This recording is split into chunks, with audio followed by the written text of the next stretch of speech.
చేయి. మనం ప్రతిరోజు లిజన్ హ్యుమానిటీ అనే గ్రంథాన్ని చదువుకుంటూ ఉన్నాము. ఇందులో బాబా ఈ సంస్కారాల గురించి చెప్పడం అనేది మనం చదువుకుంటూ ఉన్నాం. సంస్కారాలు ఎలా ఏర్పడతాయి, ఏ విధంగా వాటిని నిర్మూలించుకోవాలి, ఈ విషయాలన్నీ కూడా మనము తెలుసుకుంటూ ఉన్నాం.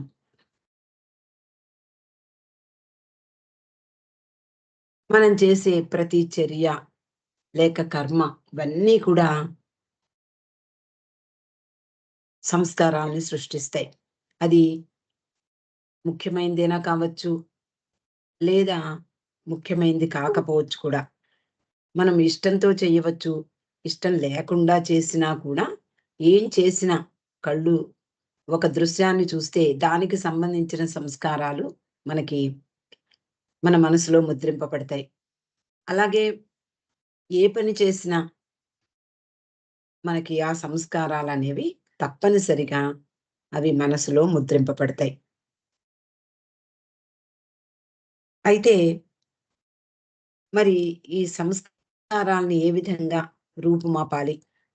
సంస్కారాలుతో కూడినటువంటి మనసు అలా సంస్కారాల్ని పోగు చేసుకుంటూనే ఉంటుంది. సంస్కారాల వలన ఆలోచనలు, ఆలోచనలు కర్మలకు దారితీస్తాయి. కర్మలు మళ్ళీ సంస్కారాల్ని పోగు చేసుకుంటాయి. ఇలా ఒక సైకిల్ లాగా అది నిరంతరము సాగే ప్రక్రియ. కానీ వాటిని నిర్మూలించుకోవడానికి మార్గాలు మనము ఏదో ఉపవాసం అంటాము, దీక్షలు అంటాము. కానీ వాటి వల్ల ఎటువంటి ప్రయోజనము లేదు అని బాబా చెప్పడం మనం చదువుకున్నాం. హృదయం పరిశుద్ధం కావాలి అంటే నీలో కలిగే ఆలోచనలన్నీ కూడా అలాగే వదిలిపెట్టేసేయి. అంతేకాకుండా ఆ ఆలోచనలన్నీ కూడా క్రియారూపంలో పెట్టకుండా, అంటే చర్యల రూపంలో మనం వాటిని, అంటే కోపం వచ్చినప్పుడు ఆ కోపాన్ని ప్రదర్శించకుండా ఉండడము.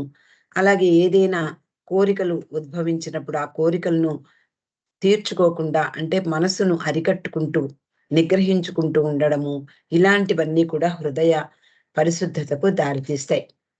అంతేకాకుండా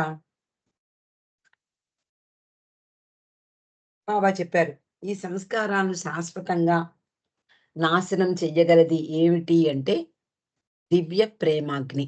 ఆ దివ్య ప్రేమ అనేది మన హృదయంలో రగులుకొన్నప్పుడు ఆ అగ్నిలో మన సంస్కారాలు బూడిదవ్వడం ఖాయం. దీనికి ఉదాహరణ మనం నిన్న చెప్పుకున్నాం. ఒక పట్టిక బురద నీటిలో వేస్తే ఆ బురద ఎలాగైతే కిందకి వెళ్ళిపోతుందో, బాబా నామస్మరణ కూడా మన మనసులో ఉండేటటువంటి సంస్కారాల మలినాలను నొక్కిపట్టి, అదిమిపట్టి అడుగు భాగానికి చేరుస్తుంది. అందువలన కోపం వచ్చి రావచ్చు, కోరిక రావచ్చు, వీటి గురించినటువంటి ఆలోచనలు రావచ్చు. అలాంటప్పుడు బాబా నామాన్ని వెంటనే స్మరిస్తే గనక, ఆ నామం మన చుట్టూ ఒక రక్షణ కవచంలా, ఎలాగైతే దోమతెర బయట దోమలు ఉండి రొద చేస్తూనే ఉంటాయి, మనల్ని కుట్టలేవు. అలాగే మన ఆలోచనలు అనేటటువంటి దోమలు మన దరికి చేరకుండా ఉండాలి అంటే బాబా నామస్మరణ ఒక్కటే మార్గము అని కూడా మనం నిన్న తెలుసుకున్నాం. అయితే ఎప్పుడూ కూడా ఈ నామస్మరణ ఎలా సాధ్యమవుతుంది? ఏదో ఒక ఉత్సవంలో ఉండొచ్చు, ఒక వేడుక జరిగేటటువంటి సమయంలో మనము దాని మీదే దృష్టి ఉంటుంది గానీ, భగవంతుని మీద దృష్టి ఉండదు.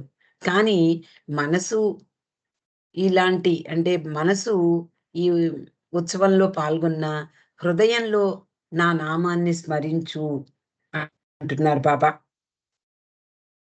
అలా హృదయంలో నా నామాన్ని స్మరిస్తూ నన్ను తలుచుకుంటూ ఉండడం వలన నీ మనసు కూడా ఆలోచనలు రాకుండా అది నిగ్రహించుకోగలదు. నీ మనసుని కూడా నాకర్పించగలవు అంటూ బాబా చెప్పారు. నా ప్రేమికులు నా నామాన్ని స్మరించడం వినడానికే నేను ఈ భూమి మీద జన్మించాను. మీరు మీ మనఃపూర్వకంగా నా నామాన్ని ఒక్కసారి జపించినా, నేను చెవులు మూసుకున్నా నాకు వినిపిస్తుంది. నన్ను నిరంతరం ధ్యానం చెయ్యలేకపోయినట్లయితే నిద్రించే ముందు, నిద్ర లేచాక నా నామాన్ని జపించు అని బాబా చెప్తున్నారు. మనకి మై విష్ అనే బాబా సందేశం మనందరికీ తెలుసు. అందులో చిట్ట చివరి పాయింట్ మళ్ళీ ఇక్కడ చెప్తున్నారు బాబా. కనీసం నీ మరణ సమయమందైనా నన్ను తలుచుకోవాలని గుర్తుంచుకో.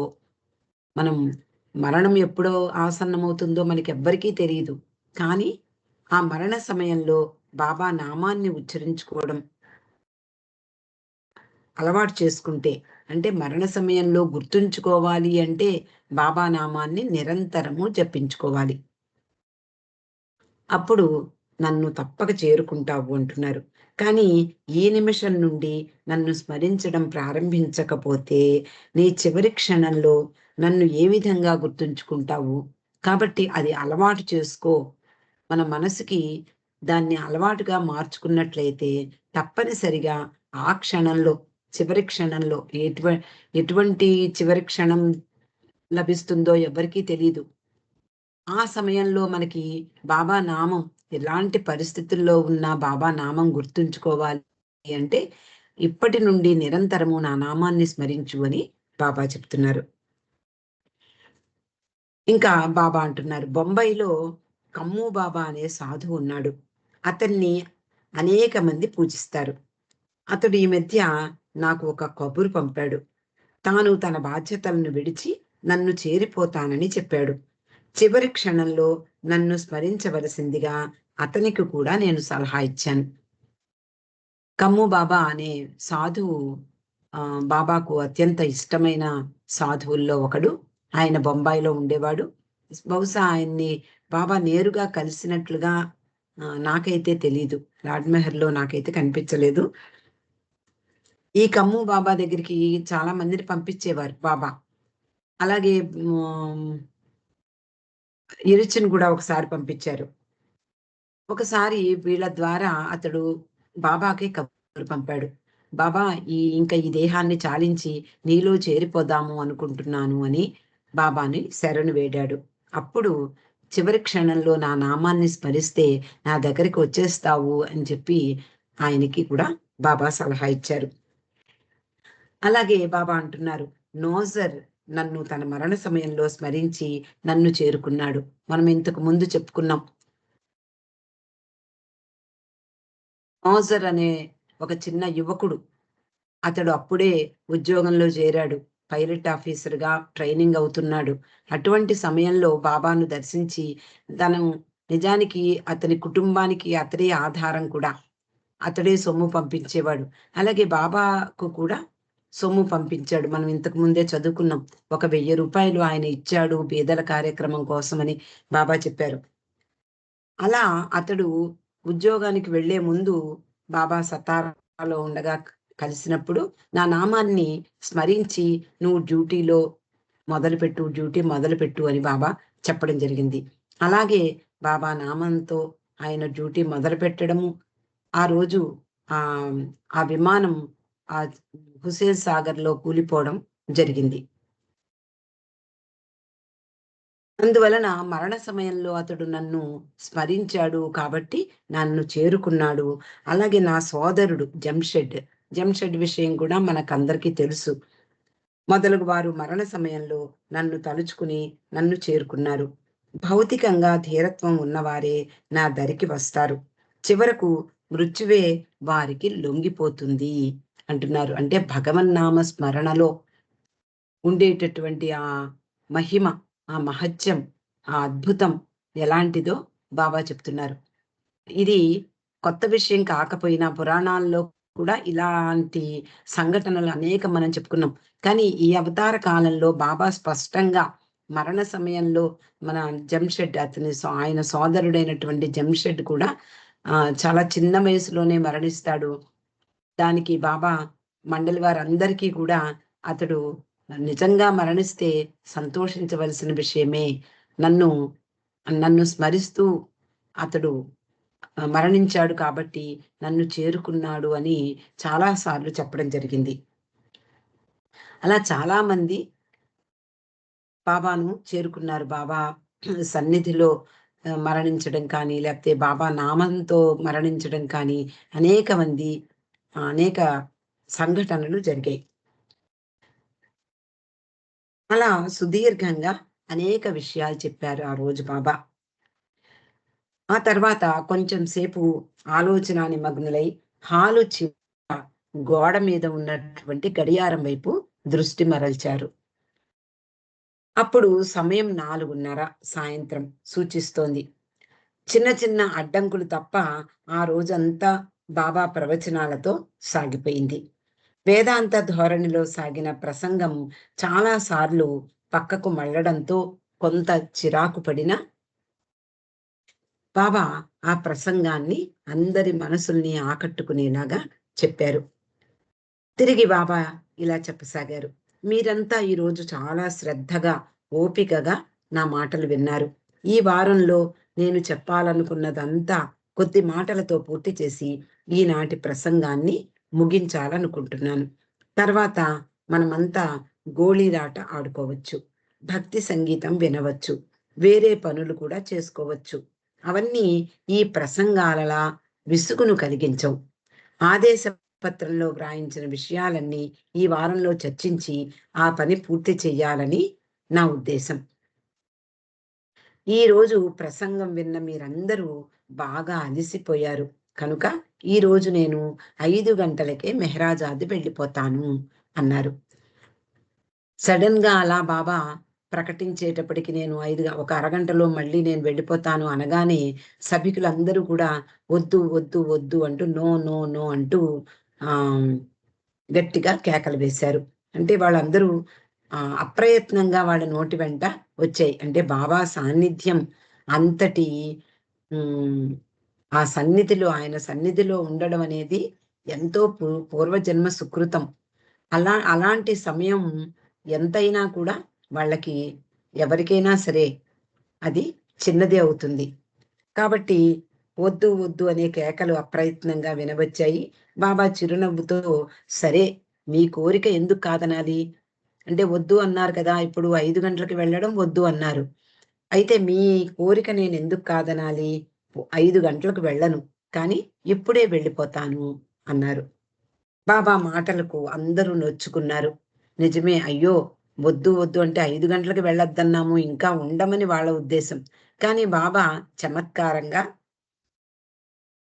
వాళ్ళకి నవ్వులు తెప్పించేలాగా ఆయన ఇప్పుడే వెళ్ళిపోతాను అని అన్నారు. అప్పుడు అందరూ కూడా మా ఉద్దేశం అది కాదు బాబా! మీరలా వెళ్ళవద్దు అంటూ అందరూ కూడా అరిచారు. బాబా ఆనందంగా చిరునవ్వుతో పలువురితో సంప్రదించారు. అయితే ఎప్పుడు వెళ్ళమంటారు నన్ను అంటూ నలుగురితో చర్చించారు. చివరకు మధ్య మార్గమైన తమాషాగా రాజీ కుదిరింది. బాబా ఆనాటి సాయంత్రం 5:30కి మెహరాజాద్ వెళ్ళడానికి నిర్ణయించారు. అంతటా బాబా నలుగురు గాయకుల్ని పిలిచి పాడమని పిలిచారు. వెంటనే ఆ ప్రదేశమంతా భక్తి సంగీతం మారుమ్రోగింది. శ్రోతలందరూ పరవశులయ్యారు. ప్రేక్షకులు ఆ గాన మాధుర్యానికి తగినట్లుగా తాళధ్వనులు చేస్తుండగా భావనా తరంగాలలో ఊయలలూగారు.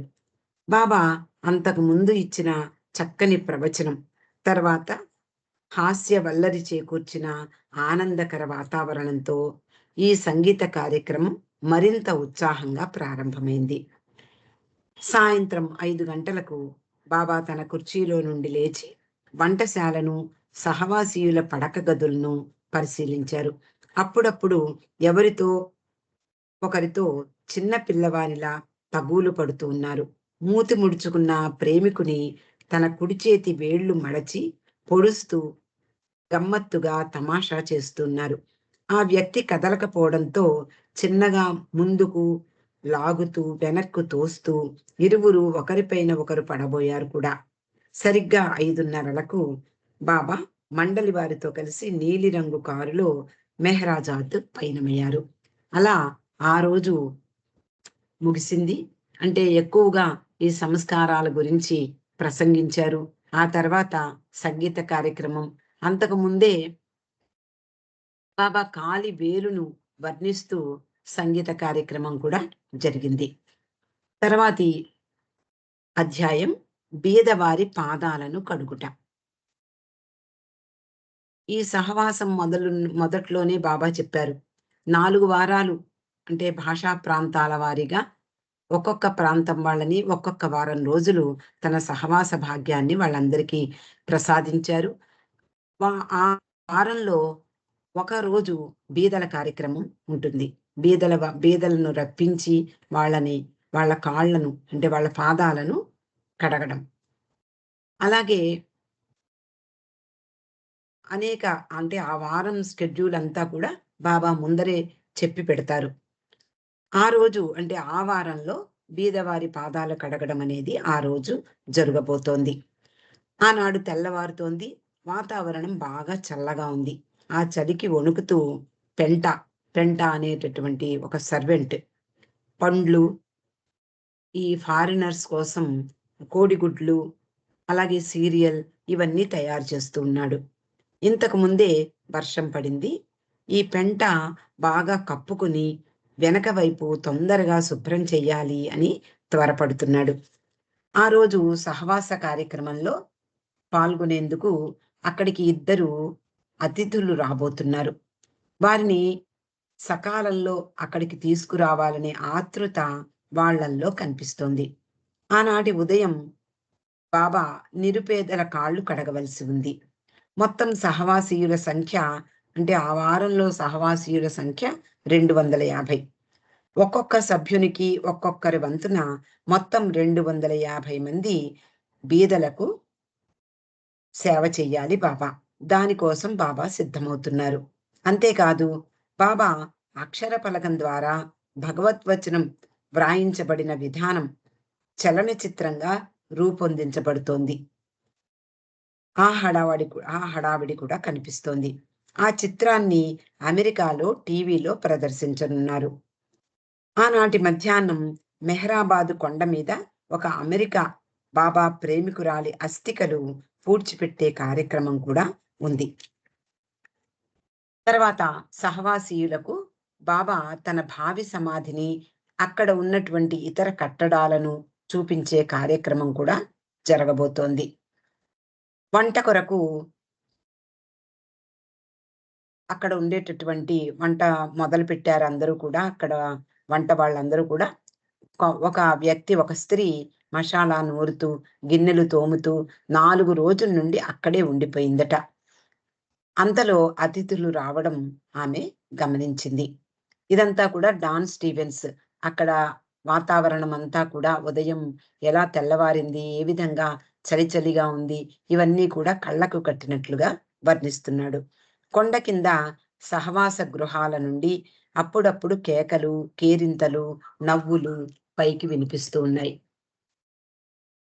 అప్పటికే సహవాసీయులందరూ ఉదయం అల్పాహారం ముగించి జరగబోయే కార్యక్రమానికై ఉత్సాహంగా ఎదురుచూస్తూ ఉన్నారు. ఎవరైతే అతిథులు వస్తున్నారో ఆ అతిథులు అల్పాహారం అంటే బ్రేక్‌ఫాస్ట్ చెయ్యడానికి బల్ల దగ్గరకు వచ్చారు. డైనింగ్ హాల్‌లో. అక్కడ వారు కబుర్లలో మునిగిపోయారు. నిజానికి ఈ ఫారినర్స్ అందరూ కూడా ఎక్కువగా భోజనం సమయంలోనూ, అలాగే బ్రేక్‌ఫాస్ట్ సమయంలోనూ అన్నీ టేబుల్ మీద నిండుగా పెట్టుకుని కబుర్లు చెప్పుకుంటూ వాళ్ళు చెయ్యడం వాళ్ళకి అలవాటు. కాబట్టి వాళ్ళిద్దరూ అతిథులు అక్కడికి వచ్చారు. వాళ్ళు కబుర్లల్లో మునిగిపోయారు. అక్కడ పనిచేస్తున్న వారికి వీరి కబుర్లు ఇంకా అంతం ఉండదా వీళ్ళకి అన్నట్లుగా కనిపించాయి. అలాగే వాళ్ళు వాళ్ళ భాషలో మాట్లాడుకోవడం వలన వాళ్ళకి అర్థం లేనివిగా కూడా తోచాయి. వారు తిన్న ప్రతి ప్లేటుని వెంటనే తీసివేస్తూ, మళ్ళీ తిరిగి వడ్డిస్తూ, అటు ఇటు పెంట అనే వ్యక్తి తిరుగుతున్నాడు. వేగంగా అంటే వెంటనే వాళ్ళకి కావాల్సిన ప్లేట్లు అందిస్తే తొందరగా సమయం అయిపోతోంది అనే విషయం వాళ్ళకి గుర్తు చేసినట్లవుతుంది అని ఇతడు కంగారు పడుతున్నాడు. వారిద్దరిలో ఒక వ్యక్తి పకపకా నవ్వుతూ రెండవ వ్యక్తికి కథను వివరిస్తున్నాడు. రెండవ వ్యక్తి కూడా అంతే ఉత్సాహంతో కథను వినడానికి సిద్ధపడుతున్నాడు. పెంట వారి అంతులేని కబుర్లకు ఆశ్చర్యపోతున్నాడు. అల్పాహారం ముగిసింది. వాళ్ళిద్దరూ బ్రేక్‌ఫాస్ట్ తినడం పూర్తి చేశారు. అయినా వారిద్దరూ అక్కడి నుండి లేవలేదు. వారు తినడం ముగించిన ప్లేట్‌లను తీయవచ్చో లేదో తెలియక పెంట తికమక పడుతున్నాడు. వారు మంచి మర్యాదస్తులు కాకపోతే బాబా వారిని ఆహ్వానించి ఉండరు కదా! అందువలన వారిని కూర్చుండనివ్వడమే మంచిది అనుకున్నాడు. వారి మాటల సందడిలో పడి ఈ లోకంలో లేనప్పుడు వాళ్ళ తిన్న ప్లేట్లు తీయడం, బల్ల శుభ్రం చేయడం వాళ్ళకి అంతరాయం కలగవచ్చు అని సంశయిస్తూ నిలబడ్డాడు. ఏమైతేనే చివరకు బల్ల శుభ్రం చేయడం వలన వాళ్ళిద్దరూ ఈ లోకంలోకి వచ్చారు. తరువాత వాళ్ళిద్దరూ లేచి వెళ్ళిపోయారు. బయటకు వచ్చిన మరోసారి వాళ్ళిద్దరి ధోరణి అలాగే సాగింది. పెంటాకి వాళ్ళిద్దరి గొడవ భరించలేనిదిగా తోచింది. అంతలో వారిలో ఒకడు బయటకు అడుగుపెట్టి రెండవ వానిని పిలిచాడు. ఇద్దరూ తమ తమ టోపీలను సరిచేసుకుంటూ గుడ్ బై చెప్పి గేటు బయటకు వచ్చి ముందుకు నడవసాగారు. అంతలో అహమ్మద్‌నగర్ వైపుగా వస్తున్న బాబా కారు హార్న్ వినపడింది. ఆ ఇద్దరు వ్యక్తులు అక్కడికి చేరే ముందు బాబా కారు రైలు పట్టాల వద్ద ఉన్న రోడ్డుని చేరుకుంది. బాబా కారుకు ఎదురు వెళ్లారు వీళ్ళు. అంతలో బాబా కొరకు ఎదురు చూస్తూ ఆనందంగా, ఆతురతతో ఆయనను దర్శించాలని తప్పించే వారి బృందంలో వీళ్ళిద్దరూ కూడా కలిసిపోయారు. బాబా కారు దిగారు. చిరునవ్వులు చిందిస్తూ ఒక్కొక్కరిని సున్నితంగా తన చేతులతో తాకుతూ, చురుగ్గా అడుగులు వేస్తూ హాల్లోకి ప్రవేశించారు. ఆయన వెనుకనే ప్రేమికులందరూ తమ తమ చెప్పులు విడిచి హడావిడిగా లోనికి ప్రవేశించారు. అందరూ బాబా చెప్పబోతున్న విషయాలను వినాలనే కుతూహలంతో కూర్చున్నారు. బాబా ప్రారంభించారు. బాబా అంటున్నారు, "ఈరోజు మనం బీదవారి కార్యక్రమం నిర్వహించవలసి ఉంది. నేను వారికి కాళ్ళు కడిగి వంగి నమస్కరిస్తుండగా, మీరు మీకు మాత్రమే వినిపించేలా మీకు నచ్చిన భగవన్నామాన్ని స్మరిస్తూ ఉండండి.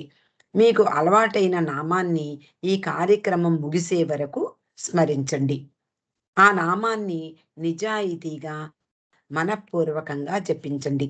నేను వింటాను." నిజానికి భగవంతుడు భగవంతునికి ఏదీ వినపడదు. కానీ భక్తుని శ్రద్ధాశక్తులు ఆయనను వినేలా చేస్తాయి. అందువలన మీ హృదయపు లోతుల నుండి భగవన్నామాన్ని జపించండి అన్నారు. అంటే ఎవరికి నచ్చినటువంటి నామాన్ని వాళ్ళు వాళ్ళ వాళ్ళ హృదయంలో వాళ్ళకి మాత్రమే వినిపించేలా నామాన్ని జపించమన్నారు. అంతేకాకుండా నిజాయితీగా అంటే హృదయపూర్వకంగా భగవంతుని యొక్క ఆ రూపాన్ని హృదయంలో చిత్రించుకుని హృదయపూర్వకంగా స్మరించమన్నారు. అలా స్మరించినప్పుడు భగవంతుడు వింటాడు. మీ శ్రద్ధాశక్తులే ఆయనను వినేలా చేస్తాయి. అందువలన హృదయపు లోతుల నుండి భగవన్నామాన్ని జపించండి అని ఎవరికి వాళ్ళకి అంటే వాళ్ళ వాళ్ళ హృదయంలో చెప్పించుకోవాల్సిందిగా బాబా ఆదేశించారు. సరే, బీదవారికి కాళ్ళు కడిగి వారికి వంగి నమస్కరించే పనిని గురించి మీరు తెలుసుకోవాలి.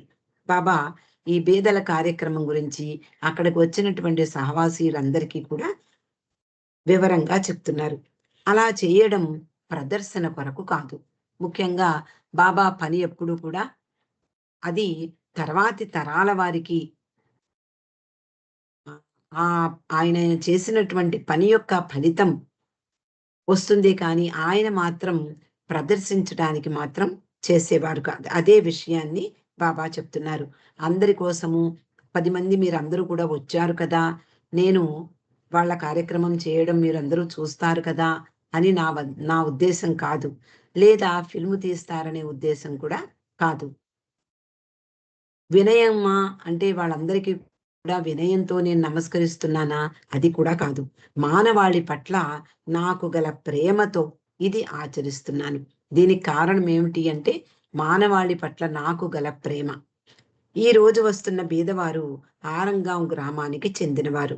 వారు కడు బీదవారైనప్పటికీ నా ఎడల అపారమైన ప్రేమ గలవారు. నేను మెహరాబాద్ వచ్చే నాటికి వీళ్ళందరూ ఇంకా చిన్న చిన్న పిల్లలు. ఈరోజు నేను చెప్పినట్లు చేయవలసిందని నా విధానంలో వారిని సేవించనివ్వవలసిందిగా వారికి కబురు పంపాను. అంటే నేను ఇలాగా మీ అందరికీ వంగి నమస్కరించబోతున్నాను. కాబట్టి మీరు నా కార్యక్రమానికి తోడ్పడవలసిందిగా బాబా కబురు పంపారు. నేను పేదవారి పాదాలను కడిగి, తుడిచి, వారి పాదాలకు నా నుదుటిని తాకించి, తర్వాత ఒక్కొక్కరికి రూ. 4 ప్రసాదంగా ఇస్తాను. ఈ సమయంలో నిజానికి నేను పేదవారిలో పేదవాడిని. అంటే ఒకరికి బాబా ఎప్పుడూ ధనాన్ని తాకేవారు కాదు. ఇలాంటి సమయాల్లో తప్ప ఆయన తాకలేదు. ఈ బీదలకు లేదా మస్తుల కార్యక్రమం కోసం అప్పుడప్పుడు ఈ ఈ విధంగా ధనాన్ని ఆయన వాళ్ళకి అందించేవారు. ఆ సమయంలో పేదవారిలో పేదవాడు. అందువలన ఆ సమయంలో నా నామోచ్చారణ ఉపయోగం లేనిది. నేను పేదవాడిగా వాళ్ళందరి మధ్యలో అంటే దైవీ మానవునిగా, ఒక నిరుపేదల్లో ఒక పేదవానిగా వాళ్ళందరికీ నేను సేవ చేస్తున్నాను. కాబట్టి ఈ సమయంలో నా నామము ఉచ్చరించవలసిన అవసరం లేదు. నన్ను మీరు సాధారణ మానవునిగా భావించి చూసినప్పుడు నేను సాధారణ మానవుణ్ణే. నేను కోపించడం మీరు చూసినట్లయితే నేను కోప స్వభావం కలవాడిని. అమాయకునిగా మీరు నన్ను చూసినప్పుడు నేను అజ్ఞానిని. నేను ఎవరిని అని చెబితే వారినే అవుతాను. నన్ను నేరుగా చూసి ఎవరిని భావిస్తారో నేనదే అని గ్రహించండి. నన్ను మీరందరూ కూడా చూస్తూ ఉన్నారు. మీకు ఎలా కనిపిస్తానో అదే నేను అంటున్నారు. మీరు ఏమనుకుంటే అదే నేను అంటూ బాబా చెప్తున్నారు. సహవాసీలందరికీ బీదల కార్యక్రమం ప్రారంభం కాబోతోంది. మిగిలిన విషయాలు రేపు చదువుకుందాం. అవతార్ మెహర్ బాబా కీ జై.